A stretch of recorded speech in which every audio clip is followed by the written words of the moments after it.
বাতাসে জলীয় বাষ্পের পরিমাণ বেশি থাকায় তাপমাত্রা বেশি অনুভূত হচ্ছে, যার ফলে দেশ জুড়ে এখন ভ্যাপসা গরম পড়ছে। এমনটাই জানিয়েছে আবহাওয়া অধিদপ্তর। একই সাথে বৃষ্টি পড়লে গরম কম অনুভূত হয় এবং পরবর্তীতে তা বাড়তে পারে।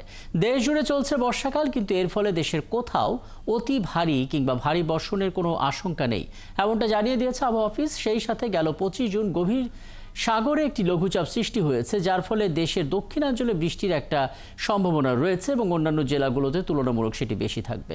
ওদিকে খুলনা, বরিশাল, চট্টগ্রাম সহ দেশের অধিকাংশ জায়গায় অস্থায়ীভাবে দমকা হাওয়া সহ মাঝারি ধরনের বজ্রসহ বৃষ্টি হতে পারে বলে জানিয়েছে আবহাওয়া অধিদপ্তর।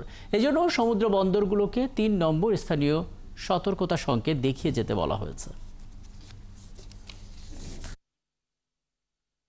ভারী বর্ষণের আশঙ্কা আপাতত নাই।